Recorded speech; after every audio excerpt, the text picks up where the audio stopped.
ఎవలన్నా పైసలు తీసుకుపోతే బస్తాలను బ్యాగులను తీసుకుపోతారు. కానీ గీ అన్నం చూడుండ్రి ఎట్లా పట్టుకపోతుండో. ఇంట్లో బస్తాలు గుట్ట లేవు కావచ్చు, ఏడ జాగలేనట్టు గిట్ల మోసుకపోతుండు. ఇంకా అన్న తెలివి చూడుండ్రి, బండ్ల మీద కార్లలో పోతే పట్టుకుంటారు, నడుచుకుంటా పోతే ఎవ్వరకు దొరకని స్టైల్ గా వాకింగ్ చేసుకుంటా పోయి అడ్డంగా బుక్ అయిండు. పాపం అన్న ఈ కష్టం పగోనికి కూడా రావద్దే. వా అన్న వా వా ఏమన్నా తెలివా? గీ తెలివేదో చిన్నప్పుడు చదువుల పెట్టినా అయిపోగదనే అందరితో సెల్యూట్ కొట్టించుకునేటోనివి. కానీ ఇప్పుడు చూడు, సెల్యూట్ కొట్టేటోళ్ళకి దొరికిపోయినావు. అయ్యో, ఇప్పుడు ఎలక్షన్లకు ఓట్లు మలుపుకొనికే పైసలు వంచే కార్యమోటి పెట్టుకుంటారు కదా లీడర్లు. ఇక సీదా ఆలే బర్లకు దిగకుండా అలా బంటులను దింపుతారు రంగంలకు. గిట్లనే గీ అన్న పైసలు వంచే కార్యం ముంగటేసుకుండో అలా లీడర్ కోసం. అందరు బ్యాగులు బస్తలు సంచులల్లా తీసుకపోతే అన్న బనీన్నే ఓ బ్యాగ్ లెక్క గుట్టించుకొని అలా దాచి పెట్టుకొని వెళ్ళిండు. అందరు లెక్క బండ్ల పోతే దొరికిపోతామని తెలివి వాడినోని లెక్క జబ్బలు ఎగరేసుకుంటా నడుచుకుంటూ వెళ్ళిండు. కానీ ఏం లాభం, అన్న పుష్ప లెవెల్ ప్లానింగ్ ఇచ్చినా గానీ అడ్డంగా దొరికిపాయే. ఇక సోట్లు సోదిచ్చి ఉన్న పైకమంతా బయటకు తీపిచ్చిరు కాకి అన్నలు.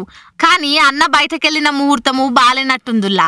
వస్తప్పుడు నల్ల పిల్లి గిట్టేమన్నా అడ్డం వచ్చిందా ఏంద్రా గిట్ల దొరికిపోయినావు అని తిట్టి వస్తున్నారట అన్నకు పైసలు ముట్టగట్టినోళ్ళు. జర పైలమే గీ తీర్ల ప్లానింగ్లు ఏమన్నా చేసేటోళ్ళు ఉంటే మానేసుకోర్రిగా.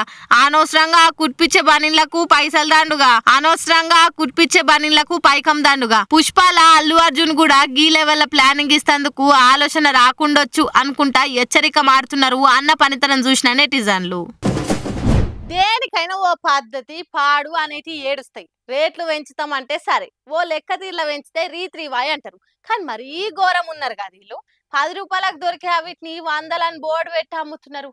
ఇంతకీ ఏంటి అవి?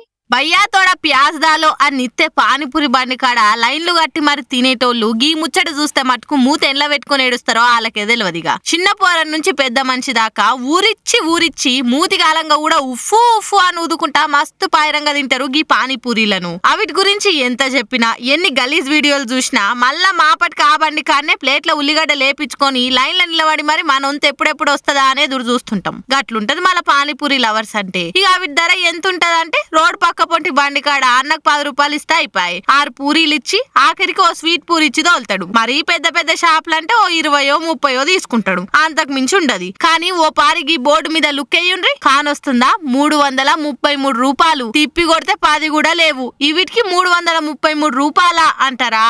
ఆమల ఎయిర్పోర్ట్ ధరలంటే ఆ మాత్రం ఉండాలే అని చెప్పుకుంటారు అమ్మేటోళ్ళు. ఇట్లనే కౌశిక్ ముఖర్జీ అనే బిజినెస్ మ్యాన్ ముంబై ఎయిర్పోర్ట్ లా ఆకలి ఇంత కడుపులేమన్నా ఆసరేసుకుందామని పోయి చూస్తే నోరెల పెట్టినట్టున్నాయట ఆడ పానీపూరి ధరలు. ఎయిర్పోర్ట్ లో ధరలు ఎక్కువ ఉంటాయని ఎరికే గాని మరీ గింతగానే మన తెలవలే అనుకుంటా ఓ ఫోటో కొట్టి సోషల్ మీడియాలకు ఎక్కిచ్చేసరికి ఇక అందరు ఎక్కిరిస్తురు గీ అడ్డగోలు ధరలను పెట్టినోళ్ళను.